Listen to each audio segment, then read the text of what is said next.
नमस्कार my YouTube family, मैं कुलबीर सिंह आज एक और नई वीडियो के साथ। जैसे कि आप सबको पता है, हम टैली के ऊपर वीडियोस बना रहे हैं और रेगुलर बेस पे हमारी नई नई वीडियोस भी आ रही हैं जिनको आप बहुत पसंद भी कर रहे हैं। इसी तरह से अपना प्यार बनाए रखिए, सब्सक्राइब करते रहिए, लाइक करते रहिए, कमेंट भी करते रहिए।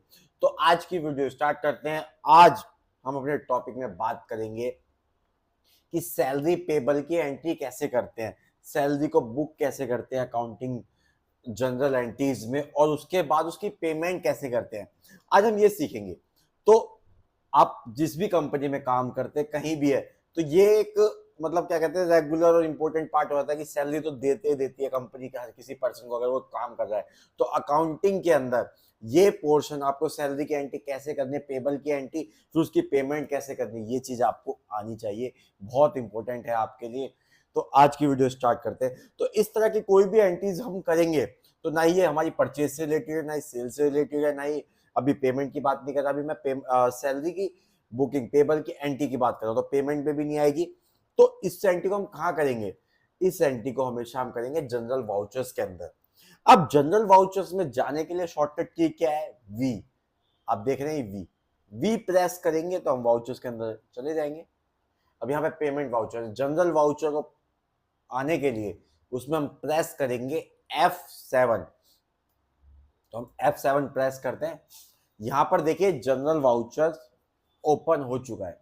अब आप एक चीज बताइए, सैलरी पेबल जो हमें सैलरी पे करनी है वो अभी हमारे ऊपर लाइबिलिटी बन चुकी है। देखो, पेबल का मतलब से ही समझ में आ रहा है कि हमें पे करनी है, ठीक है। और पे करनी है तो पेबल की बात आ गई। पेबल मतलब क्या है? लाइबिलिटी, हमारे ऊपर लाइबिलिटी है। क्यों? क्योंकि मान लीजिए हम पे कब करते हैं, मान लीजिए मार्च की जो सैलरी है वो अप्रैल में पे करते हैं, ठीक है। जिस दिन पे करते हैं उस दिन तो डायरेक्ट हम पेड की एंट्री डाल देते हैं बैंक से, बट हमें सैलरी को मंथ एंड में बुक करना होता है ना, कि हाँ हमारे इस महीने की सैलरी कितनी है जिसको हम नेक्स्ट मंथ पे करेंगे। तो वही होता है सैलरी पेबल, कि मार्च की सैलरी हम अप्रैल में पे करेंगे तो मार्च में उसको बुक करना होगा ना, वर्किंग लास्ट वर्किंग डे पे, कि क्या हमारी लाइबिलिटी बनती है, तो हमें पे करना है, अभी बुक की एंट्री डाल रहे हैं। तो वो एंट्री कैसे होगी आप देखिए। तो सबसे पहले हम जो एंट्री होती है जनरल एंट्री, वो होती है सैलरी टू सैलरी पेबल। अब सैलरी क्या होती है कंपनी के लिए? वो होता है एक्सपेंस, इनडायरेक्ट एक्सपेंस वो कंपनी के लिए होता है जो सैलरी होती है। और सैलरी पेबल होती है कंपनी के लिए लाइबिलिटी, ठीक है। तो पहले मैं सैलरी का लेजर बना के आपको दिखाता हूं कि सैलरी का लेजर कैसे बनाते हैं। यहां पर हमें लेजर बनाने के लिए क्या प्रेस करना है? ऑल्ट सी। शॉर्टकट की क्या है? Alt C. Alt C plus करते हैं। यहां पर हम डालेंगे सैलरी, ठीक है। ये हमारे लिए क्या है? Indirect expense. यहां हम टैक्स रेट डाल सकते हैं, ठीक है, जो भी हमारा रेट है ये हमने डाला। अब मानिए हमें सैलरी, मतलब डिपेंड करता है कि हम 1 by 1 एंट्री करते हैं या एक के अंदर ही सबकी एंट्रीज कर देते हैं। अभी मान लीजिए मैं सिंगल पर्सन की एंट्री कर रहा हूँ, किसी को हमारी कंपनी सैलरी देती है 30,000, तो मैं यहाँ पे लिखता हूँ 30,000, पेबल इतनी हुई उसकी। अब उसकी सैलरी इतनी थी, अब पेबल कितना, वो वर्किंग डे, उसने पूरे वर्किंग डेज आया, पूरा काम किया पूरे महीने, कोई छुट्टी नहीं है, तो उसकी सैलरी भी पूरी बनती है। अब सैलरी पेबल क्या है? हमारे लिए लाइबिलिटी है। अब देखिए यहां पर मैं सैलरी पेबल का लेजर इसलिए यूज कर रहा हूं, एक कॉमन लेजर है। अब जब आप अपनी कंपनी में अकाउंटिंग करेंगे तो सैलरी पेबल में उस पर्सन का नाम लिखेंगे जिसको हमें सैलरी पे करनी है। यहां पर मैं आपको समझाने के लिए एज अ कॉमन लेजर बना रहा हूं सैलरी पेबल के नाम से। अदरवाइज जब भी आप अपनी कंपनी में अकाउंटिंग करेंगे तो आपको पता होना चाहिए किस किस पर्सन की कितनी सैलरी पेबल है, तो वो हम नाम से एंट्री करेंगे, ठीक है। वो भी वहां पे आपके लिए लाइबिलिटी माना जाएगा। तो यहां पर हम करेंगे 2।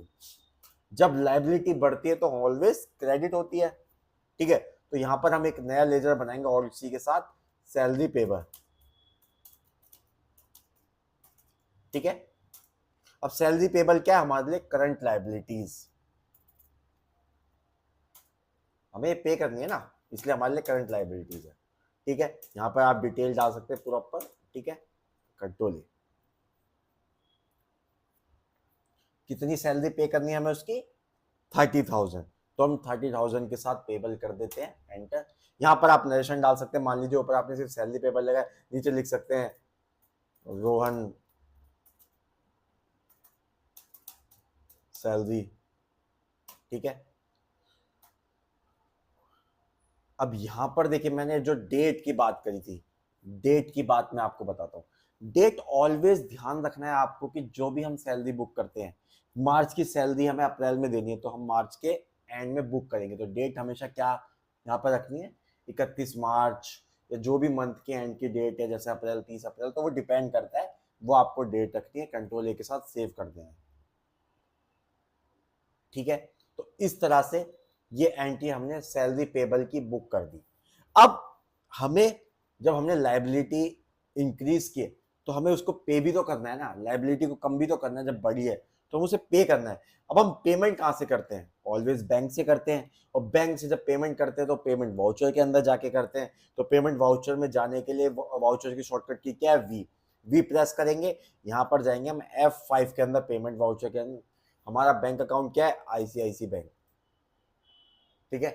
अब हमें सैलरी पेबल, कितनी सैलरी पे करनी थी, 30,000, हमने गए सैलरी पेबल 30,000 हमने किया, ये एंटर, ये कंट्रोल।